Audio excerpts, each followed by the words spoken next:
ನಮಸ್ಕಾರ ಆತ್ಮೀಯ ವೀಕ್ಷಕರೇ, ಇವತ್ತು ದಾನ ಅಥವಾ ದಾನ ಪತ್ರವನ್ನು ಯಾವಾಗ ಮತ್ತು ಹೇಗೆ ರದ್ದುಗೊಳಿಸಬಹುದು ಅನ್ನೋದು ಕುರಿತಾಗಿ ಕಾನೂನು ಮಾಹಿತಿ ಹೇಳಬಯಸ್ತೀನಿ.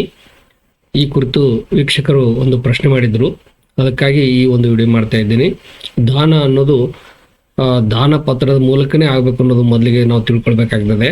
ಯಾಕಂದರೆ ಈ ಮುಸ್ಲಿಂ ಮೌಖಿಕ ದಾನದ ಕಾನೂನಿನ ಹೊರತಾಗಿ ಸಾಮಾನ್ಯವಾಗಿ ಎಲ್ಲರಿಗೂ ಅನ್ವಯಿಸೋದಂತಂದರೆ ದಾನ ಅನ್ನೋದು ಕಡ್ಡಾಯವಾಗಿ ಲಿಖಿತವಾಗಿರಬೇಕು, ಅದು ನೋಂದಣಿಯಾಗಿರಬೇಕು. ಸೊ ಹೀಗಾಗಿ ಇಲ್ಲಿ ದಾನವನ್ನು ರದ್ದು ಮಾಡೋದಂತಂದರೆ ಸಹಜವಾಗಿ ದಾನ ಪತ್ರವನ್ನು ಸಹಿತ ರದ್ದು ಮಾಡೋ ಅನ್ನೋ ಅರ್ಥ ಬರ್ತದೆ. ಸೊ ಹೀಗಾಗಿ ಅದನ್ನು ಯಾವ ಸಂದರ್ಭದಲ್ಲಿ ಮತ್ತು ಅದನ್ನು ಹೇಗೆ ರದ್ದು ಮಾಡಬೇಕು ಅನ್ನೋದು ಕುರಿತಾಗಿ ಈಗ ನೋಡೋಣ. ಮೊದಲನೇದಾಗಿ ಯಾವ ಸಂದರ್ಭ ಅಂತಂದರೆ, ಪರಸ್ಪರ ಇಬ್ಬರು ದಾನ ಕೊಟ್ಟಂಥ ವ್ಯಕ್ತಿ ಮತ್ತು ದಾನ ಪಡೆದಂಥ ವ್ಯಕ್ತಿ ಇಬ್ಬರು ಒಪ್ಪಿಕೊಂಡು ಈ ದಾನ ನಮಗೆ ಬೇಡ ಅಂಥೇಳಿ ಅದನ್ನು ಪರಸ್ಪರ ಒಪ್ಪಂದ ಮಾಡಿಕೊಂಡು ಆ ಒಂದು ದಾನ ಪತ್ರವನ್ನು ರದ್ದು ಮಾಡುವಂಥ ಒಂದು ನಿರ್ಧಾರಕ್ಕೆ ಬಂದಾಗ ಯಾವ ರೀತಿ ದಾನ ಪತ್ರವನ್ನು ನೋಂದಣಿ ಮಾಡಿರ್ತಾರೆ, ಅದೇ ರೀತಿ ಆ ದಾನ ಪತ್ರದ ರದ್ದತಿಗಾಗಿ ಒಂದು ಕಾಗದ ಪತ್ರ ಮಾಡಿಕೊಂಡು ಅದನ್ನು ನೋಂದಣಿ ಮಾಡಿದಾಗ ಆ ಮೊದಲಿನ ದಾನ ಅದು ರದ್ದಾಗ್ತದೆ. ಸೊ ಆ ರೀತಿ ಮಾಡಿದಾಗ ಆ ದಾನ ಪತ್ರದ ಮೂಲಕ ಕೊಟ್ಟಂಥ ಆಸ್ತಿಯನ್ನು ಮರಳಿ ಪಡಿಬೇಕಾಗ್ತದೆ ಮತ್ತು ಕಬ್ಜೆಯನ್ನು ಸಹಿತ ಮರಳಿ ಕೊಡಬೇಕಾಗ್ತದೆ. ಅವಾಗ ಅದು ಕಾನೂನುಬದ್ಧವಾಗಿ ರದ್ದಾಗ್ತದೆ. ಮತ್ತು ಎರಡನೇದಾಗಿ ದಾನವನ್ನು ಕೊಟ್ಟಂಥ ವ್ಯಕ್ತಿ ಆ ದಾನವನ್ನು ಕೊಟ್ಟಾಗ ದಾನ ಪಡೆದಂಥ ವ್ಯಕ್ತಿ ಆ ಸ್ವೀಕೃತಿಗಾರ ಅವನು ಸಹಿತ ಆ ದಾನವನ್ನು ಸ್ವೀಕೃತಿ ಮಾಡಬೇಕು. ನಾನು ಈ ದಾನವನ್ನು ಪಡೆಯಲು ಒಪ್ಪಿದ್ದೇನೆ ಅಂತೇಳಿ ಒಪ್ಕೊಳ್ಬೇಕಾಗ್ತದೆ. ಅವನು ಒಪ್ಪದೇ ಹೋದರೆ ಅಂಥ ಸಂದರ್ಭದಲ್ಲಿ ಅದು ದಾನ ಕಾನೂನುಬದ್ಧ ಆಗೋದಿಲ್ಲ ಮತ್ತು ಬಲವಂತವಾಗಿ ಯಾರಿಗೂ ದಾನವನ್ನು ಕೊಡೋಕ್ಕೆ ಬರುವುದಿಲ್ಲ. ಸೊ ಹೀಗಾಗಿ ಇಲ್ಲಿ ಪರಸ್ಪರ ಇಬ್ಬರು ಒಪ್ಕೊಳ್ಬೇಕಾಗ್ತದೆ. ಅದಕ್ಕಾಗಿ ಅಕಸ್ಮಾತ್ ಅವನು ಅದನ್ನು ನಿರಾಕರಿಸಿದರೆ, ನನಗೆ ಈ ದಾನ ಬೇಡವಂತೇಳಿ ಸ್ಪಷ್ಟವಾಗಿ ಹೇಳಿದರೆ ಅಲ್ಲಿ ಆ ದಾನ ಅದು ಅಸಿಂದಾಗ್ತದೆ, ಅಲ್ಲಿ ದಾನ ಆಗೋದಿಲ್ಲ. ಸೊ ಹೀಗಾಗಿ ಅದು ದಾನ ರದ್ದಾಗ್ತದೆ. ಮತ್ತು ಎರಡನೇದಾಗಿ ಆ ವ್ಯಕ್ತಿ ಏನು ತನ್ನ ಸೂಚನೆಯನ್ನು ತಿಳಿಸದೆ, ಅಂದರೆ ತಾನು ಅದನ್ನು ಒಪ್ಪಿಕೊಂಡಿದ್ದೀನಿ ಅಥವಾ ಅದನ್ನು ಒಪ್ಪಿಕೊಂಡಿಲ್ಲ ಅಂತೇಳಿ ಯಾವುದೇ ಒಂದು ನಿರ್ಧಾರ ಹೇಳೋದಿಲ್ಲ. ಆ ದಾನ ಕೊಟ್ಟಂಥ ವ್ಯಕ್ತಿ ಅವನು ಮರಣ ಹೊಂತಾನೆ. ಸೊ ಆ ಮರಣ ಹೊಂದುವವರೆಗೂ ಇವನು ತನ್ನ ಸಮ್ಮತಿಯನ್ನು ಸೂಚಿಸಿಲ್ಲ ಅಂತಂದರೆ ತದನಂತರ ನಾನು ಅದಕ್ಕೆ ಒಪ್ಪಿದ್ದೇನೆ ಅಂತ ಹೇಳಕ್ಕೆ ಬರೋದಿಲ್ಲ. ಯಾಕಂದರೆ ದಾನ ಕೊಟ್ಟಂಥ ಸಂದರ್ಭದಲ್ಲಿ ಆ ದಾನ ಪಡೆದ ವ್ಯಕ್ತಿ ಅದನ್ನು ಆ ದಾನಿಯ ಜೀವಿತಾವಧಿಯಲ್ಲಿ ಅದನ್ನು ಒಪ್ಕೊಳ್ಬೇಕಾಗ್ತದೆ, ಸಮ್ಮತಿಸಬೇಕಾಗ್ತದೆ. ಅಂದರೆ ಪರಸ್ಪರ ಸಮ್ಮತಿ ನಡೆಯುವಂಥ ಕರಾರ ಅಂದಮೇಲೆ ಆ ಕೊಟ್ಟಂಥ ವ್ಯಕ್ತಿಯ ಪ್ರಸ್ತಾವನೆ ಇದೆ, ಆ ಪ್ರಸ್ತಾವನೆಯನ್ನು ಆ ಸ್ವೀಕೃತಿ ಪಡೆಯುವಂಥ ವ್ಯಕ್ತಿ ಅದನ್ನು ಅದೇ ಅವಧಿಯಲ್ಲಿ ಸ್ವೀಕೃತಿ ಮಾಡಬೇಕಾಗ್ತದೆ. ಸೊ ಹೀಗಾಗಿ ಇಲ್ಲಿ ಅದು ಸ್ವೀಕಾರವಿಲ್ಲದೆ ಹೋದರೆ ಆಗ ಅದು ಸಹಜವಾಗಿ ಆ ದಾನ ರದ್ದಾಗ್ತದೆ ಅನ್ನೋದನ್ನು ತಿಳ್ಕೊಳ್ಬೇಕು. ಮೂರನೇದಾಗಿ ಅನಿಶ್ಚಿತ ದಾನ ಅಂದರೆ ಕಾಂಟಿಂಜೆಂಟ್ ಕಾಂಟ್ರಾಕ್ಟ್ ಅಂತ ಹೇಳ್ತೀವಿ ನಾವು. ಭಾರತೀಯ ಒಪ್ಪಂದ ಕಾಯ್ದೆ ಕಲಂ 36ರಿಂದ 40 ಅಡಿಯಲ್ಲಿ ಇದನ್ನು ನಾವು ಕಾಣ್ಬೋದು. ಸೊ ಅದರ ಪ್ರಕಾರ ದಾನವನ್ನು ಕೊಡುವಂಥ ವ್ಯಕ್ತಿ ಕೆಲವೊಂದು ನಿಬಂಧನೆಗಳನ್ನು ಅಲ್ಲಿ ಹೇರಿರ್ತಾನೆ. ಅಂದರೆ ಕೆಲವೊಂದು ಘಟನಾವಳಿಗಳ ಆಧಾರದ ಮೇಲೆ ಆ ದಾನ ಪೂರ್ಣಗೊಳ್ಳುವಂಥ ಸಾಧ್ಯತೆ ಇದ್ದರೆ, ಅಂತಂದರೆ ಒಂದು ಭೂಕಂಪ ಆಗೋದಿರ್ಬೋದು, ಅಥವಾ ಒಂದು ಮಳೆ ಆಗೋದಿರ್ಬೋದು, ಅಥವಾ ಒಂದು ಕುಟುಂಬದಲ್ಲಿ ಯಾರೋ ಸದಸ್ಯರ ಜನನ ಆಗೋದಿರೋದು, ಮೃತ್ಯು ಆಗೋದು, ವಿವಾಹ ಆಗೋದು, ಅವರು ಇಂಥ ಆಸ್ತಿಯನ್ನು ಇಂಥವ್ರಿಗೆ ಬರೆದು ಕೊಟ್ಟರೆ ಮಾತ್ರ ಈ ಒಂದು ದಾನ ಪರಿಣಾಮಕಾರಿ ಅಂತ ಹೇಳೋದು. ಈ ರೀತಿ ಕೆಲವೊಂದು ಘಟನಾವಳಿಗಳ ಆಧಾರದ ಮೇಲೆ ಇದ್ದರೆ ಅದು ಅನಿಶ್ಚಿತ ದಾನ ಅಂತ ಹೇಳ್ತವೆ. ಮತ್ತು ಅದೇ ರೀತಿ ಈ ದಾನ ಕೊಡಬೇಕಾದಂಥ ವ್ಯಕ್ತಿ ದಾನಿ ಅವನಿಗೆ ಸಂಪೂರ್ಣ ಹಕ್ಕಿಲ್ಲ, ಅಥವಾ ಈ ಆಸ್ತಿಯನ್ನು ನಿನಗೆ ಕೊಡ್ತೇನೆ ಅಂತ ಹೇಳಿರ್ತಾನೆ, ಆದರೆ ಅವನಿಗೆ ತದನಂತರ ಆಸ್ತಿ ದಕ್ಕುವುದಿಲ್ಲ ಅಥವಾ ಕಾರಣಾಂತರಗಳಿಂದ ಅವನ ಹಕ್ಕು ಕಳ್ಕೊತಾನೆ. ಅಂಥ ಸಂದರ್ಭದಲ್ಲಿ ಆ ಒಂದು ಅವನಿಗೆ ಕೊಡಬೇಕಾದಂಥ ವ್ಯಕ್ತಿಗೇನು ಹಕ್ಕಿಲ್ಲ ಅಂದಮೇಲೆ ತಗೊಳ್ಬೇಕಾದಂಥ ವ್ಯಕ್ತಿಗೂ ಆ ಹಕ್ಕು ಸಿಗೋದಿಲ್ಲ. ಅದೇ ರೀತಿ ಕೆಲವೊಂದು ಕಂಡೀಷನ್ಸ್ ಆ ವ್ಯಕ್ತಿ ಮೇಲೆ ಹೇರಿರ್ತಾನೆ. ನೀನು ಈ ಥರ ಮಾಡಬೇಕು, ಈ ಕೆಲಸವನ್ನು ಮಾಡಬೇಕು ಅಂದಾಗ ನಿನಗೆ ನಾನು ಇದು ಆಸ್ತಿಯನ್ನು ಕೊಡ್ತೀನಿ, ದಾನ ಕೊಡ್ತೀನಿ ಅಂತ ಹೇಳ್ತಾನೆ. ಅಂಥ ಸಂದರ್ಭದಲ್ಲಿ ಈಗಾಗಲೇ ಹೇಳಿದಂತೆ ಉದಾಹರಣೆಯನ್ನು ತಾವು ತಗೊಳ್ಬೋದು. ಸೊ ಆ ರೀತಿ ಒಂದು ಕಂಡೀಷನ್ಸ್ ಹಾಕಿದಾಗ ಅವನು ಕಂಡೀಷನ್ಸನ್ನು ಪೂರ್ಣಗೊಳಿಸಲಿಲ್ಲ ಅಂತಂದರೆ ಅಂಥ ಸಂದರ್ಭದಲ್ಲಿ ಆ ಷರತ್ತುಬದ್ಧ ದಾನ ವಿಫಲ ಆಗ್ತದೆ, ಆವಾಗ ಅದು ರದ್ದಾಗ್ತದೆ. ಈ ದಾನ ಕೊಟ್ಟಂಥ ವ್ಯಕ್ತಿಯನ್ನು ದಾನ ಪಡೆದ ವ್ಯಕ್ತಿ ನೋಡ್ಕೊಳ್ಬೇಕು, ಅವನನ್ನು ಜೋಪಾನ ಮಾಡಬೇಕು, ಅವನ ಸಂರಕ್ಷಣೆ ಮಾಡ್ಬೇಕಂತೇಳಿ ಕಂಡೀಷನ್ ಹಾಕಿದ್ದಂದರೆ ಅಂಥ ಸಂದರ್ಭದಲ್ಲಿ ಆ ದಾನ ಪಡೆದಂಥ ವ್ಯಕ್ತಿ ಅವನ ನೋಡ್ಕೊಳ್ಳಿಲ್ಲ, ಅವನ ಕಾಳಜಿ ಮಾಡಲಿಲ್ಲ, ಅಥವಾ ಅವನ ಜವಾಬ್ದಾರಿಯನ್ನು ನಿಭಾಯಿಸಲಿಲ್ಲ ಅಂತಂದರೆ ಅಂಥ ಸಂದರ್ಭದಲ್ಲಿ ಸಹಿತ ಆ ದಾನ ವಿಫಲ ಆಗ್ತದೆ ಅನ್ನೋದನ್ನು ನಾವು ತಿಳ್ಕೊಳ್ಬೇಕು. ಇದಕ್ಕೆ ಹಿರಿಯ ನಾಗರಿಕರ ಹಿತರಕ್ಷಣಾ ಕಾಯ್ದೆ ಕೂಡ ಅನ್ವಯಿಸ್ತದೆ. ಈಗಾಗಲೇ ನಾನು ಈ ಕುರಿತು ವಿಡಿಯೋವನ್ನು ಸಹಿತ ಮಾಡಿದ್ದೇನೆ. ಸೊ ಆ ರೀತಿ ಈಗಾಗಲೇ ನ್ಯಾಯಾಲಯಗಳು ಸಹಿತ ಯಾವ ರೀತಿ ಏನು ಹಿರಿಯ ನಾಗರಿಕರು ತಮ್ಮ ಮಕ್ಕಳಿಗೆ ಅಥವಾ ವಾರಸುದಾರರಿಗೆ ಒಂದು ಆಸ್ತಿಯನ್ನು ಕೊಟ್ಟಿರ್ತಾರೆ, ಆದರೆ ಅವರು ನೋಡ್ಕೊಳ್ಳಿಲ್ಲ ಅಂದ್ರೆ ಅವಾಗ ಆ ಆಸ್ತಿಯನ್ನ ಕೊಟ್ಟಂತ ಏನು ಕಾಗದ ಇರ್ತೈತೆ ಅದನ್ನ ರದ್ದು ಮಾಡಿ ಆ ಆಸ್ತಿಯನ್ನ ಮರಳಿ ಅವ್ರಿಗೆ ಕೊಡುವಂತ ಒಂದು ವ್ಯವಸ್ಥೆ ಕಾನೂನಿನೊಳಗೆ ಬಂದಿದೆ. ಸೊ ಈ ರೀತಿ ಇಲ್ಲಿ ರದ್ದಾಗುವಂತ ಸಾಧ್ಯತೆ ಮತ್ತು ಅನೂರ್ಜಿತಗೊಳಿಸಬಹುದಾದಂಥ ದಾನಗಳಂತ ಬರ್ತವೆ, ಅಂದ್ರೆ ವೈಡೇಬಲ್ ಕಾಂಟ್ರಾಕ್ಟ್ಸ್ ಅಂತ ಬರ್ತವೆ. ಭಾರತೀಯ ಕರಾರು ಕಾಯ್ದೆ ಕಲಂ 14ರಿಂದ 19 ಅಡಿಯಲ್ಲಿ ಅಂದ್ರೆ ಆ ಒಂದು 5 ಮುಖ್ಯ ಅಂಶಗಳು ಬರ್ತವೆ ಆ ಕಾಯ್ದೆ ಒಳಗೆ. ಅದರೊಳಗೆ ಒಂದು ದಬ್ಬಾಳಿಕೆ, ಕೊಯರ್ಷನ್ ಅಂತೀವಿ, ಅನಗತ್ಯ ಪ್ರಭಾವ ಅಥವಾ ಅನುಚಿತ ಪ್ರಭಾವ ಅಂತೇಳಿ ಅಂಡು ಇನ್ಫ್ಲೂಯೆನ್ಸ್ ಅಂತೀವಿ, ಮತ್ತು ಫ್ರಾಡ್ ಅಂದರೆ ವಂಚನೆ, ಮತ್ತು ತಪ್ಪು ನಿರೂಪಣೆ ಅಂದರೆ ಮಿಸ್ರೆಪ್ರೆಸೆಂಟೇಷನ್ನು, ಮತ್ತು ತಪ್ಪು ತಿಳುವಳಿಕೆ ಅಂದರೆ ಮಿಸ್ಟೇಕ್ ಅಂತೇಳಿ ಈ ರೀತಿ ಅಂಶಗಳು ಇದ್ದುಕೊಂಡು ಅಲ್ಲಿ ಒಂದು ದಾನ ಆಗಿದ್ರೆ, ಅಂದರೆ ಆ ವ್ಯಕ್ತಿ ತಾನು ಕೊಡುವಂಥ ದಾನ ಕೊಡೋ ಸಂದರ್ಭದಲ್ಲಿ ಅವನು ಸ್ವ ಇಚ್ಛೆಯಿಂದ ಕೊಟ್ಟಿಲ್ಲ, ಅವನು ಕೆಲವೊಂದು ಕಾರಣಗಳಿಂದ ಅಂದರೆ ಆ ಒಂದು ಏನು ಸನ್ನಿವೇಶಗಳ ಕಾರಣಕ್ಕಾಗಿ ಅವನು ಕೊಟ್ಟಿರ್ತಾನೆ. ಹೀಗಾಗಿ ಅವು ಕಾನೂನುಬದ್ಧ ಆಗಿರುವುದಿಲ್ಲ.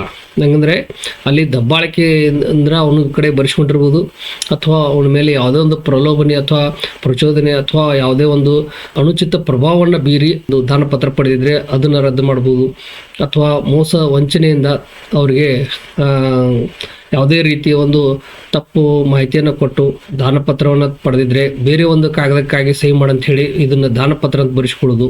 ಸೊ ಆ ರೀತಿ ಮೋಸ ಮಾಡಿದರೆ ಅಥವಾ ತಪ್ಪು ತಿಳುವಳಿಕೆಯನ್ನು ಹುಟ್ಟು ಹಾಕಿ, ಅಂದರೆ ಇವರು ಹೇಳೋದು ಒಂದು ವಿಷಯ ಬೇರೆ ಇರ್ತದೆ, ಅವನು ಹೇಳಿದ್ದೊಂದು ವಿಷಯ ಬೇರೆ ಇರ್ತದೆ, ಅಥವಾ ಈ ಆಸ್ತಿಯನ್ನು ದಾನ ಕೊಡು ಅಂತೇಳಿ ಬರ್ಕೊಂಡು ಆದಮೇಲೆ ಬೇರೆ ಒಂದು ಆಸ್ತಿಯನ್ನು ದಾನವಾಗಿ ಕೊಟ್ಟಿದ್ದು, ಈ ರೀತಿ ಏನು ತಪ್ಪು ತಿಳುವಳಿಕೆ, ತಪ್ಪು ನಿರೂಪಣೆ, ವಂಚನೆ ಇವುಗಳ ಆಧಾರ ಮೇಲೆ ದಾನ ಆಗಿದ್ರೆ ಅಂಥ ದಾನವನ್ನು ರದ್ದುಗೊಳಿಸುವಂಥ ಅಧಿಕಾರ ದಾನ ಕೊಟ್ಟ ವ್ಯಕ್ತಿಗಿದೆ. ಆದರೆ ಅವನು ಆ ಸೂಕ್ತ ಕಾಲಾವಧಿಯೊಳಗೆ ಆ ದಾನವನ್ನು ರದ್ದು ಮಾಡಬೇಕಾಗ್ತದೆ. ಮತ್ತು ಅಕಸ್ಮಾತ್ ಅವನು ಅದೆಲ್ಲ ಗೊತ್ತಾದರೂ ಸಹಿತ ಇರಲಿ ಬಿಡಿ ಅಂತೇಳಿ ಹಾಗೆ ಬಿಟ್ಟರೆ ಆ ರೀತಿ ಮಾಡಿದಂಥ ದಾನ ಅದು ಕಾನೂನುಬದ್ಧ ಆಗ್ತದೆ. ಅಂದರೆ ಇಲ್ಲಿ ರದ್ದುಗೊಳಿಸಬಹುದಾದಂಥ ಅನೂರ್ಜಿತಗೊಳಿಸಬಹುದಾದಂಥ ದಾನ ಇದು, ಅಂದರೆ ಅದನ್ನು ರದ್ದುಗೊಳಿಸಲಿಲ್ಲ ಅಂದರೆ ಅದು ಕಾನೂನುಬದ್ಧ ದಾನ ಆಗ್ತದೆ. ಸೊ ಈ ರೀತಿ ಇಲ್ಲಿ ಸನ್ನಿವೇಶ ಇರ್ತದೆ. ಮತ್ತು ಇನ್ನು ಕಡ್ಡಾಯವಾಗಿ ಅನೂರ್ಜಿತವಾದಂಥ ದಾನಗಳಂತ ಬರ್ತವೆ. ಅಂದರೆ ಏನು, ಅವನ್ನ ಅನೂರ್ಜಿತಗೊಳಿಸ್ಬೇಕಂತೇನಿಲ್ಲ, ಅವು ಮೂಲತಃನೇ ಅವು ಅಸಿಂಧುವಾಗಿರ್ತದೆ, ಅವಕ್ಕೆ ಯಾವುದೇ ಮಾನ್ಯತೆ ಇರಲ್ಲ, ವೈಡ್ ಆಬ್ ಇನಿಷಿಯೋ ಅಂತ ಹೇಳ್ತೀವಿ. ಸೊ ಆ ರೀತಿ ಸಂದರ್ಭ ಯಾವ್ದು ಬರ್ತದೆ ಅಂತಂದರೆ, ದಾನ ಮಾಡುವಂಥ ವ್ಯಕ್ತಿ ಅಪ್ರಾಪ್ತ ಬಾಲಕ ಇದ್ದರೆ, ಅಥವಾ ಮಾನಸಿಕ ಅಸ್ವಸ್ಥನಾಗಿದ್ದರೆ, ಅಥವಾ ಯಾವುದೇ ಒಂದು ಅಮಲಿನ ಒಂದು ಸಂದರ್ಭದಲ್ಲಿ ಅವನು ದಾನ ಮಾಡಿದರೆ ಅವನು ನಿಜವಾಗಿ ಯಾವುದೇ ಸಮ್ಮತಿಯನ್ನು ಕೊಡುವಂಥ ಸಾಮರ್ಥ್ಯ ಇರೋದಿಲ್ಲ. ಹೀಗಾಗಿ ಆ ದಾನ ಕಾನೂನುಬದ್ಧ ಇರಲ್ಲ. ಯಾಕಂದರೆ ಕಾನೂನುಬದ್ಧವಾಗಿ ಸಾಮರ್ಥ್ಯ ಇಲ್ಲದೆ ಹೋದಂಥ ವ್ಯಕ್ತಿಗಳು ಮಾಡಿದಂಥ ದಾನ ಅದಕ್ಕೆ ಕರಾರಿನ ಕಾಯ್ದೆ ಕಲಂ 11 ಮತ್ತು 12 ಅಡಿಯಲ್ಲಿ ಅನೂರ್ಜಿತವಾದಂಥ, ಅಂದರೆ ಒನ್ ಆ್ಯಂಡ್ ವೈಡ್ ಅಂತ ಹೇಳ್ತೀವಿ, ಆ ರೀತಿ ಅದು ಉತ್ಪನ್ನ ಆಗ್ತದೆ. ಅದನ್ನು ರದ್ದನ್ನು ಮಾಡ್ಬೋದು, ಅಥವಾ ಬರೆಸ್ಕೊಂಡಂಥ ವ್ಯಕ್ತಿ ಅದನ್ನು ಕೋರ್ಟಿಗೆ ಹೋಗಿ ಅದರ ಪ್ರಕಾರ ನಡ್ಕೋಬೇಕಂತೇಳಿ ಏನಾದರೂ ಹಕ್ಕು ಚಲಾಯಿಸಕ್ಕೆ ಹೋದರೆ ಅಲ್ಲಿ ಆ ರೀತಿ ಕಾರಣಗಳನ್ನು ಕೊಟ್ಟು ಆ ವ್ಯಕ್ತಿ ಬರೆದು ಕೊಟ್ಟಂಥ ವ್ಯಕ್ತಿ ಅಲ್ಪವಯಸ್ಕ ಅಥವಾ ಮಾನಸಿಕ ಅಸ್ವಸ್ಥ ಅಥವಾ ಅಮಲಿನ ಕಾರಣಕ್ಕಾಗಿ ಬರೆದು ಕೊಟ್ಟಿದ್ದಾನೆ ಅಂತ ಸಿದ್ಧ ಮಾಡಿದರೆ ಆಟೋಮೆಟಿಕ್ ಆಗಿ ಅದು ರದ್ದಾಗಿ ಹೋಗ್ತದೆ. ಮತ್ತು ಅದೇ ರೀತಿ ಭಾರತೀಯ ಕರಾರು ಕಾಯ್ದೆ ಕಲಂ 23 ಅಡಿಯಲ್ಲಿ ಈಗಾಗಲೇ ಈ ಕರಾರಿನ ಕಾಯ್ದೆ ಕುರಿತಾಗಿ ನಾನು ಸಾಕಷ್ಟು ವಿಡಿಯೋಗಳು ಮಾಡಿದ್ದೀನಿ, ಅವುಗಳನ್ನು ತಾವು ನೋಡ್ಬೋದು. ಸೊ ಅದರ ಅಡಿಯಲ್ಲಿ ಕಾನೂನು ಬಾಹಿರವಾದಂಥ ಒಂದು ಕರಾರಿದ್ರೆ ಅದಕ್ಕೆ ಮಾನ್ಯತೆ ಇಲ್ಲ, ಅಥವಾ ಅದು ಇಮ್ಮೋರಲ್ ಅಂತಂದರೆ ಅನೈತಿಕ ಒಂದು ಉದ್ದೇಶ ಇದ್ದಂಥ ಕರಾರು, ಅದನ್ನು ಸಹಿತ ಕಾನೂನಿನೊಳಗೆ ಮಾನ್ಯತೆ ಇಲ್ಲ. ಉದಾಹರಣೆಗೆ ಹೇಳ್ಬೇಕಂದ್ರೆ, ಒಬ್ಬ ವ್ಯಕ್ತಿ ತನ್ನ ಗಾಂಜಾವನ್ನು ಮಾರಾಟ ಮಾಡಲಿಕ್ಕೆ ಅಥವಾ ದಾನ ಮಾಡಲಿಕ್ಕೆ ಒಪ್ಪಿಕೊಂಡಾಗ ಆ ಒಂದು ಕಾನೂನು ಬಾಹಿರವಾದಂಥ ಕೆಲಸ ಅಥವಾ ಸ್ಮಗ್ಲಿಂಗ್ ಮಾಡಬೇಕನ್ನೋ ಒಂದು ಕರಾರು, ಈ ರೀತಿ ಏನು ಇದ್ದಂಥ ಉದ್ದೇಶ ಇಟ್ಟುಕೊಂಡು ದಾನ ಮಾಡಿದರೆ ಅಲ್ಲಿ ಅದು ಮೂಲತಃ ಕಾನೂನಿಗೆ ವಿರುದ್ಧವಾದಂಥ ಒಂದು ವ್ಯವಹಾರ ಇರ್ತದೆ. ಸೊ ಅದಕ್ಕಾಗಿ ಆ ದಾನವು ಸಹಿತ ಅದು ಅಸಿಂಧುವಾಗಿರ್ತದೆ, ಅದು ಸಾರ್ವಜನಿಕ ನೀತಿಗೆ ವಿರೋಧವಾಗಿರ್ತದೆ. ಸೊ ಇಂಥವೆಲ್ಲ ವ್ಯವಹಾರಗಳು ಮಾನ್ಯತೆ ಇಲ್ಲ, ಅವು ಮೂಲತಃ ರದ್ದಾದಂಥ ಒಂದು ದಾನ ಅಂತ ತಿಳ್ಕೊಳ್ಬೇಕಾಗ್ತದೆ. ಮತ್ತು ಅದೇ ರೀತಿ ಕೊಟ್ಟಿ ಸಹಿ ಅಥವಾ ಫೋರ್ಜರಿ ಮಾಡಿದರೆ ಅಥವಾ ನಕಲಿ ದಾನಪತ್ರ ಮಾಡಿದರೆ, ಅಂದರೆ ದಾನಪತ್ರಕ್ಕೆ ಸಹಿ ಆ ವ್ಯಕ್ತಿ ಮಾಡಿರುವುದಿಲ್ಲ, ದಾನನೇ ಮಾಡಿರುವುದಿಲ್ಲ, ಬೇರೆ ವ್ಯಕ್ತಿ ಅದನ್ನು ಫೋರ್ಜರಿ ಮಾಡಿ ಸಹಿ ಮಾಡಿರ್ತಾನೆ, ಅಥವಾ ಒಂದು ಕೊಟ್ಟಿ ದಾನಪತ್ರವನ್ನು ತಯಾರು ಮಾಡಿ ಅದನ್ನು ಅವನೇ ಮಾಡಿದ್ದಾನೆ ಅಂತೇಳಿ ಮಾಡೋದು, ಈ ರೀತಿ ಮಾಡೋದು ಸಹಿತ ಇಲ್ಲಿ ಭಾರತೀಯ ದಂಡ ಸಂಹಿತೆ ಮೂಲ ಕಾಯ್ದೆ, ಈಗ BNS ಅಂದರೆ ಭಾರತೀಯ ನ್ಯಾಯ ಸಂಹಿತೆ ಕಾಯ್ದೆ ಬರ್ತದೆ. ಸೊ ಆ ರೀತಿ ಕಾಯ್ದೆಯಲ್ಲಿ ಅಪರಾಧ ಆಗ್ತದೆ, ಮತ್ತು ಸಹಜವಾಗಿ ಅದು ದಾನಪತ್ರವನ್ನು ರದ್ದು ಮಾಡಲಿಕ್ಕೆ ಅದೊಂದು ಆಧಾರ ಆಗ್ತದೆ.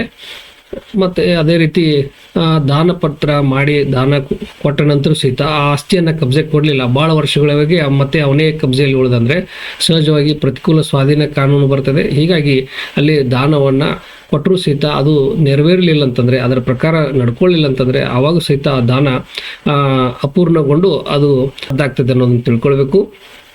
ಮತ್ತು ಕೊನೆಯದಾಗಿ ಅಸಮರ್ಪಕ ಸ್ಟ್ಯಾಂಪ್ ಡ್ಯೂಟಿ ಅಥವಾ ನೋಂದಣಿ ಆಗುವುದು. ಯಾಕಂದರೆ ಕಡ್ಡಾಯವಾಗಿ ಈ ದಾನ ಅನ್ನೋದು ನೋಂದಣಿ ಕಾಯ್ದೆಯ ಅಡಿಯಲ್ಲಿ ನೋಂದಣಿ ಆಗಬೇಕಾಗ್ತದೆ ಮತ್ತು ಅದರ ಪ್ರಕಾರ ಏನು ಸ್ಟ್ಯಾಂಪ್ ಡ್ಯೂಟಿ ತುಂಬಬೇಕಾದನ್ನೆಲ್ಲ ತುಂಬಬೇಕಾಗ್ತದೆ. ಈಗ ಆನ್ಲೈನ್ ಮಾಡಿದ್ದಾರೆ, ಈಗ ಪ್ರಶ್ನೆ ಬರುವುದಿಲ್ಲ, ಏನು ಅದರದ್ದು ಕಡ್ಡಾಯವಾಗಿ ಸ್ಟ್ಯಾಂಪ್ ಡ್ಯೂಟಿ ಅಂಥೇಳಿ ಅವರು ನಮೂದಿ ಮಾಡ್ತಾರೆ. ಹೀಗಾಗಿ ಇಲ್ಲಿ ಆ ರೀತಿ ದಾನ ನೋಂದಣಿ ಆಗಿದ್ದರೆ ಮಾತ್ರ ಅದಕ್ಕೆ ಮಾನ್ಯತೆ ಸಿಗ್ತದೆ. ಇಲ್ಲ ಅಂತಂತಂದರೆ ಅದೇ ಆಧಾರದ ಮೇಲೆ ಆ ದಾನ ಕಾನೂನುಬದ್ಧ ಇಲ್ಲ ಅಂತ ಹೇಳಿ ರದ್ದು ಮಾಡುವಂಥ ಅವಕಾಶ ಸಿಗ್ತದೆ.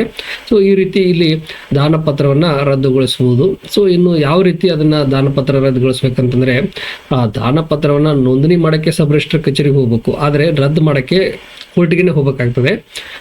ಒಂದೇ ಒಂದು ಸಾಧ್ಯತೆ ಅಂತಂದರೆ ಇಬ್ಬರು ಪಕ್ಷಕಾರ ಒಪ್ಕೊಂಡಿದ್ರೆ ಮಾತ್ರ, ಅಂದರೆ ಕೊಟ್ಟವ ಮತ್ತು ಪಡೆದವ ಇಬ್ಬರು ಒಪ್ಕೊಂಡು ಮತ್ತೊಂದು ಅದನ್ನು ರದ್ದು ಮಾಡುವಂಥ ಕರಾರು ಪತ್ರ ಮಾಡಿದರೆ ಅವಾಗ ದಾನ ಪತ್ರ ರದ್ದಾಗ್ತದೆ, ಸಬ್ ರಿಜಿಸ್ಟ್ರಾರ್ ಕಡೆ ಹೋಗಿ ಮಾಡ್ಬೋದು.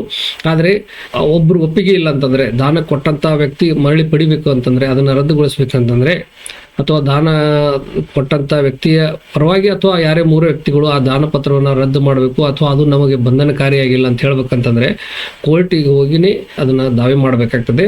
ಸೊ ಅಂಥ ಸಂದರ್ಭದಲ್ಲಿ ಈಗ ಮುಖ್ಯವಾಗಿ ದಾನ ಪತ್ರದಲ್ಲಿ ಸಹಿ ಮಾಡಿದಂಥ ವ್ಯಕ್ತಿಗಳಿದ್ದರೆ ಅವರು ಅದನ್ನು ದಾನ ಪತ್ರ ರದ್ದು ಮಾಡಬೇಕಂದ್ರೆ ಕಡ್ಡಾಯವಾಗಿ ಅದಕ್ಕೆ ಕ್ಯಾನ್ಸಲೇಷನ್ ಆಫ್ ಇನ್ಸ್ಟ್ರೂಮೆಂಟ್ ಅಂತೇಳಿ ದಾವೆ ಮಾಡಬೇಕಾಗ್ತದೆ. ಅದು ದಾನ ಉಪಕರಣದ ರದ್ದತಿ ಅಂತೇಳಿ ಹೇಳ್ತೀವಿ. ಸೊ ಆ ರೀತಿ ಒಂದು ದಾವೆ ಹೊಡಬೇಕಾಗ್ತದೆ. ಆದರೆ ದಾನ ಪತ್ರಕ್ಕೆ ಆ ವ್ಯಕ್ತಿ ಸಹಿ ಮಾಡಿಲ್ಲ, ಆದರೆ ಮೂರನೇ ವ್ಯಕ್ತಿ ಇದ್ದಾನೆ, ಆದರೆ ಆ ದಾನ ಪತ್ರದಿಂದ ಅವನು ಬಾಧಿತನಾಗಿದ್ದಾನೆ, ಅದು ಅವನಿಗೆ ಬಂಧನಕಾರಿ ಅಲ್ಲ ಅಂತೇಳಿ ಹೇಳೋದಿತ್ತಂದರೆ ಅವಾಗ ಘೋಷಣಾ ದಾವೆಯನ್ನು ಹೂಡೋಕ್ಕೆ ಅವಕಾಶ ಇದೆ, ಅಂದರೆ ಡಿಕ್ಲರೇಷನ್ ಸೂಟನ್ನು ದಾಖಲು ಮಾಡಬಹುದು.